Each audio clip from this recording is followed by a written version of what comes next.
The empty parking lots on St. Patrick's Day at Mick's office in downtown Moorhead tells the story of what Minnesota bar and restaurant owners are up against.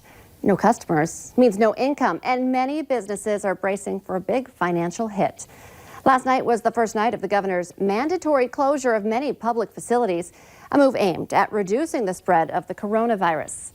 Businesses do have the option of takeout and delivery during the governor's order, and Moorhead Mayor Jonathan Judd is encouraging people to patronize local small businesses however you can over the next several weeks, because many will need it to stay afloat. People with appointments at Essentia Health the next 2 weeks will need to rebook. The health facility is postponing routine appointments and elective procedures for 2 weeks, starting today and going through at least April 1st. This affects all Essentia clinic and hospitals. Essentia says the decision will protect patients and staff during this COVID-19 pandemic and will allow the facility to deploy resources to prepare for expected infection outbreaks in communities it serves. There's going to be a public briefing on the coronavirus fight by FM area leaders later this morning. It starts at 10 this morning and will be led by the mayors of Fargo and Moorhead, the president of the West Fargo City Commission, and the chairman of the Cass County Commission. They'll provide updates on plans to protect the community and to assist healthcare providers. Public health experts from Fargo Cass Public Health, the North Dakota Department of Health, and Sanford and Essentia Health will also attend. The public is being kept away, but the session will be live streamed on the City of Fargo's Facebook and Twitter accounts. North Dakota's coronavirus cases have taken a jump. They're now up to 5 confirmed cases. State health officials updated us twice yesterday. 2 new cases were announced early yesterday, and then 2 more were confirmed last night. You'll recall the first case was diagnosed last week in Ward County. Then yesterday, there were cases reported of a woman in her 20s from Cass County and a second man in his 60s in Ward County. The latest are in Burleigh County, a man in his 50s and a woman in her 20s. Now, all patients have a history of travel to impacted areas. None are hospitalized, and all are self-isolating in their homes. Minnesota's up to 60 confirmed cases, up from 54 on Monday. South Dakota has 11, including 1 death.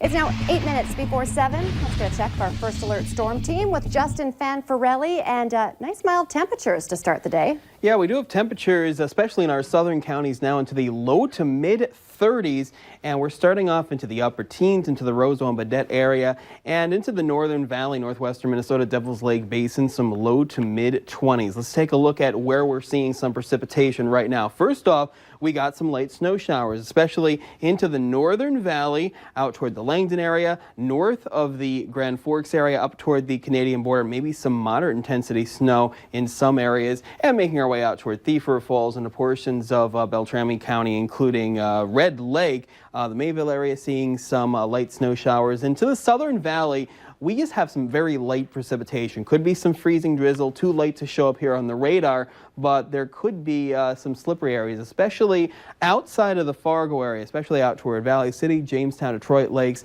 Fargo down towards Sisseton is about 34 degrees, so just some light rain in our region. Now, the hour-by-hour forecast shows that here's what we're seeing right now with the rain and some snow showers. That should dissipate by the afternoon, mostly cloudy skies, but during the overnight into tomorrow morning, more snow developing, hitting the Northern Valley and Devil's Lake Basin, could mix with some rain showers or some freezing rain before it turns to all snow and tapers off by tomorrow afternoon. Now, most areas will get about 3 to 6 inches as you make your way from the Devil's Lake Basin to the Northern Valley, 1 to 3 further south of that, and further south could mix with some rain showers. This is total through tomorrow night, so we'll keep our eyes on this one and see how much snow shower activity we will get. Now, after that, we really cool off. High of 17 for Friday, mostly sunny skies lasting through Saturday. A high of 30, 40 for Sunday, low 40s on Monday, mostly sunny. Next chance of some rain showers on Tuesday with a high of 41 degrees. There's your weather. Let's check in with David Fry now with your traffic. Thanks, Justin. We're finishing up this hour on I-94. We are heading west toward Bismarck.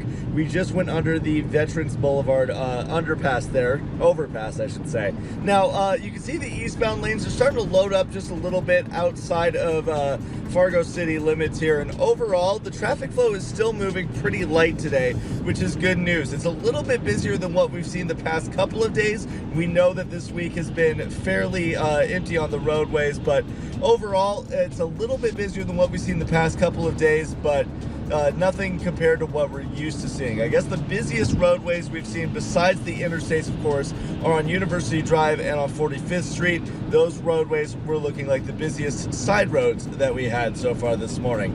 Now you can see the glare coming off of the roadways. This glare has created, or this rain, I should say, has created some slick surfaces, but there aren't really any areas of standing water, so good news there. Just got to watch out for some slick surfaces. We're going to keep checking out the roadways in the next hour on the Fargo CW, but for now, for your traffic on the move, I'm Devin Fry. It's now 5 minutes before 7. With schools being called off because of the coronavirus, districts put plans into place for students to still be able to get meals. The Valley Today's Abby Furchner joins us live in studio this morning with more on how this all works. Good morning. Good morning, Lisa. That's right. Starting today, school kids in Fargo and Moorhead can pick up meals at various distribution sites. In Fargo, they can each get one breakfast and one lunch to take home. It'll be a drive-up service at 5 school sites. And in Moorhead, bag lunches will also include breakfast and lunch. Check out details like locations on their websites. West Fargo and Central Cass schools started distributing meals yesterday in the wake of the COVID-19 school closures.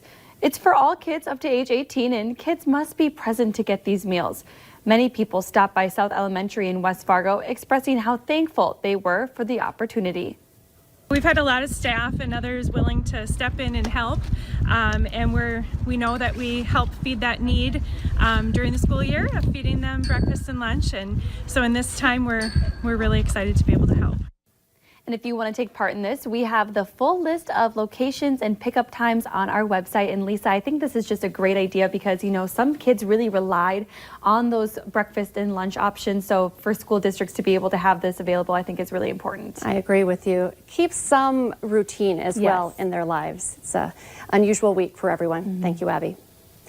Some big changes take hold at noon today with the Fargo Catholic Diocese. Bishop John Folda is canceling Mass, school, and all parish events. He's restricting the number of people allowed at weddings, baptisms, and funerals to 10.